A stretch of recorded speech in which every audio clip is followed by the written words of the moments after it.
kind of less known, and maybe you never thought of or heard of before, is called the spiritual discipline of secrecy. What does that mean? You got some big secret you're going to keep from people? No. Here's what it means: is the discipline of secrecy is intentionally hiding and obscuring your successes, your good deeds, and your good qualities from other people so as to avoid their praise, for the purpose of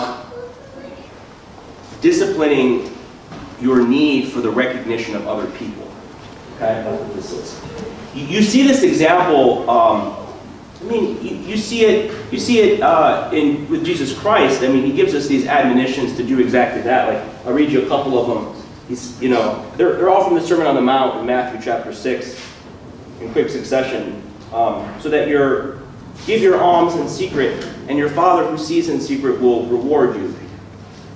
And again, verse later, but when you pray, go into your room and shut the door and pray to your Father who is in secret, that your Father who is in secret will reward you. And Matthew 6:18, may your fasting not be seen by men, but your Father who is in secret, and your Father who sees in secret will reward you.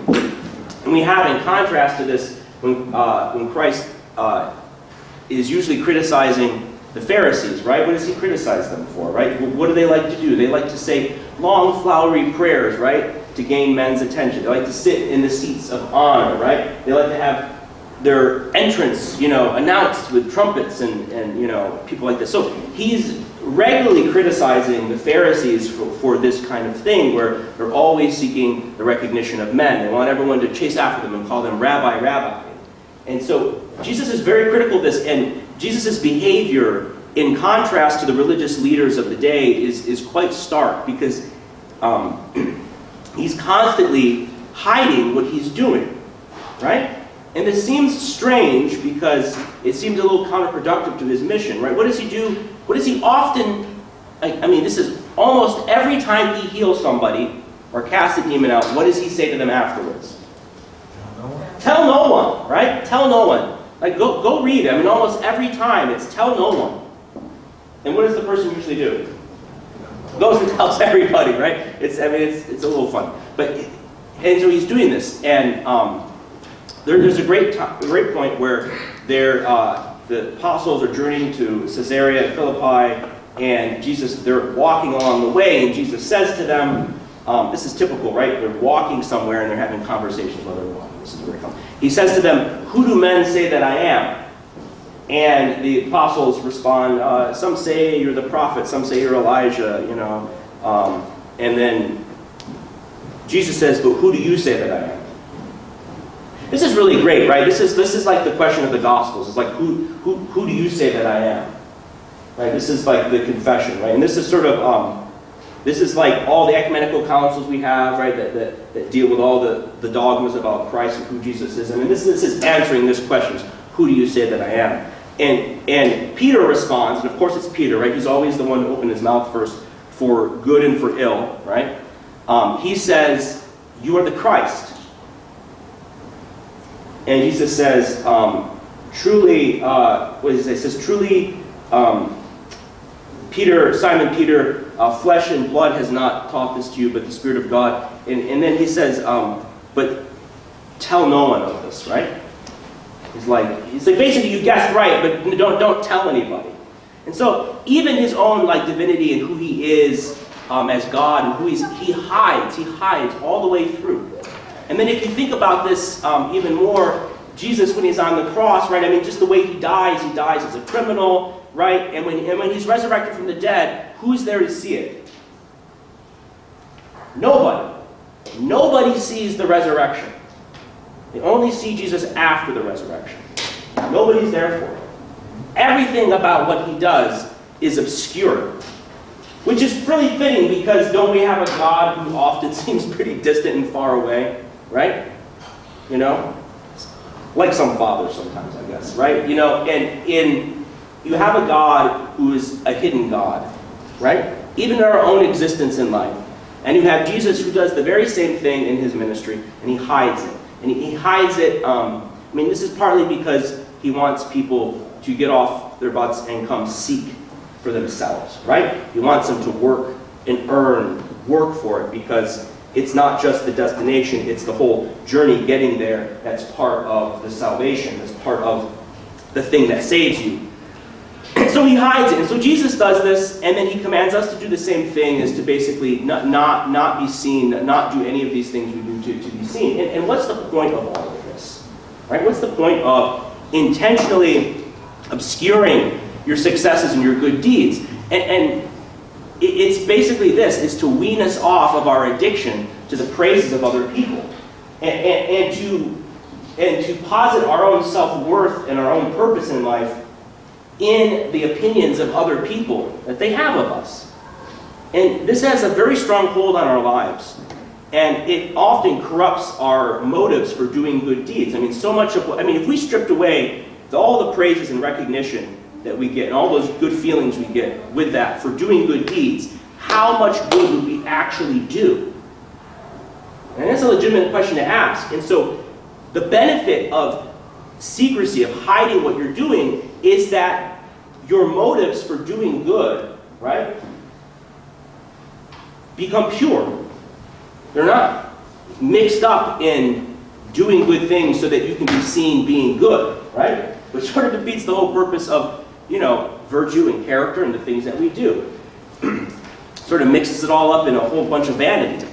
And so this discipline of going out of our way to sort of hide and obscure things is really it runs very counter to so much in our culture today, which is all about advertising ourselves and promoting ourselves, right?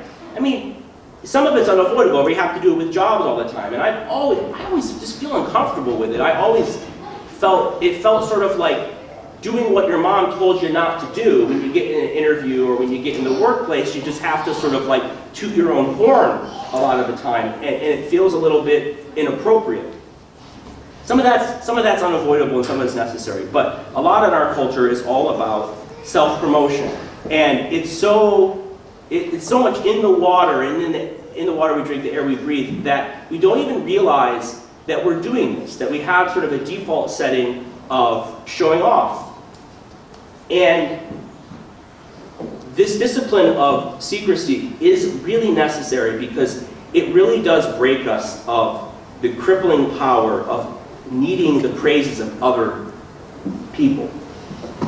And by being free from that, well, let's talk a little about what the goal is of that, right? So when you're free from this praise and opinions of other people, you're really free to be yourself. Okay, first of all, you're really free to be who you are, and you're really free to do things with pure intentions. And so the whole goal of this is to be free of this stuff, and to actually be who you are. That really is a beautiful reward to have in and of itself. And so when we have that, it's a wonderful thing, but it's not easy. And so there's this story of this monk, and he goes to this monastery, and the abbot tells him to go out to the cemetery, and he wants him to go out and praise all the people who are dead and buried there, and say all these wonderful things about them, and then come back. And he comes back and says, "Okay, good." He goes, "All right, now I want you to go and I want you to curse them all, and say the worst things you can possibly imagine about all those people who were there." And he goes and he does it, and he comes back. And then, the monk's like, "Well, what was this for? This is a very silly sort of exercise." And he goes, "Well, what did the people say when you praised them?" They didn't say anything. "What did those dead people say when you cursed them?" Nothing. And he goes, "You do the same thing." That is to not react, to not be affected by people's mistreatment or bad opinions of you, and not to be affected either by their good opinions of you. That's strength. That is strength right there. That is being a real person. That doesn't mean that you don't listen to other people's opinions or thoughts, right? But it means that those things do not have some sort of enslaving control over you, right? Where your emotional reaction is so strong to it that it's sort of, you lose control of yourself.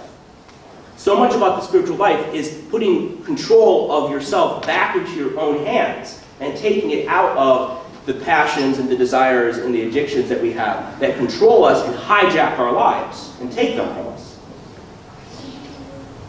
There's, a lot of the saints will, if you read stories of the saints, these monks or holy people, they will often flee from people, right? So they're somewhere praying, doing stuff, and all of a sudden their prayers start healing people, and people start coming to them for advice, and they do some miracle, and everyone's like, oh my word, there's a holy person here. And what do? Everyone gathers around them, and they get crowded, and what does that saint almost inevitably do?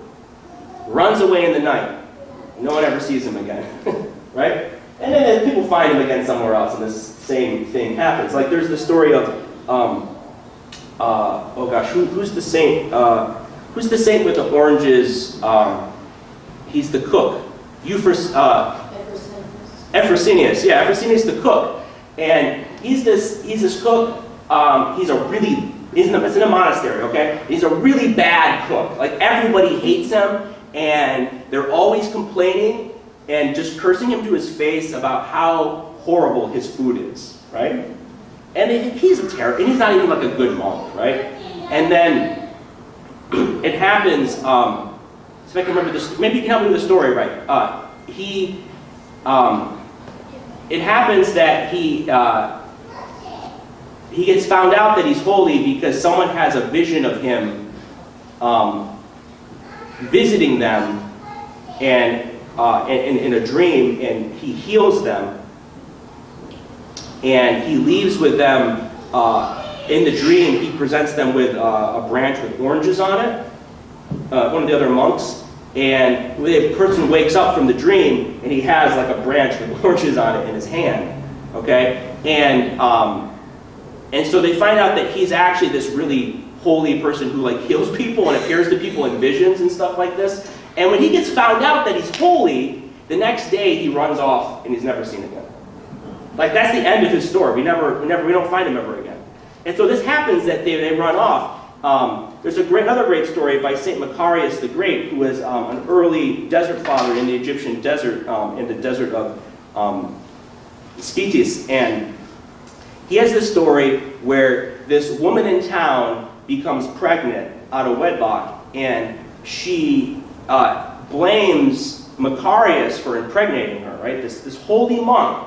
He's like, he did it. He got me pregnant. Everyone in the town's like, yeah, let's go get him. And they go with pitchforks, and they go in the desert, and they grab him, and they bring him in town, and they accuse him, and the woman accuses him, and he admits to it, even though he didn't do it. He's like, yeah, all right. And then he stops being a monk, lives in town, gets a job, works, starts supporting the woman.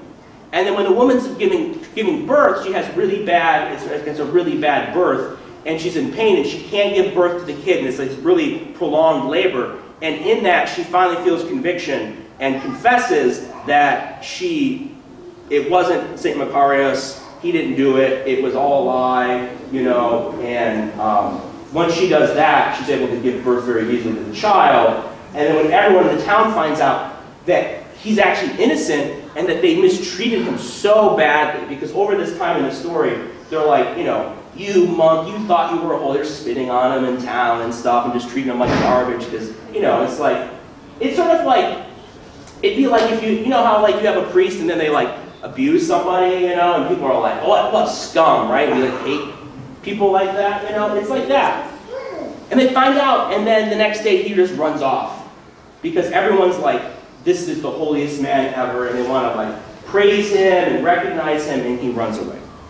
Okay, so what's the point of all this? Is that the point is that a good man can endure with patience and without sin the curses and abuse of other men, but only a saint can endure the praises of men.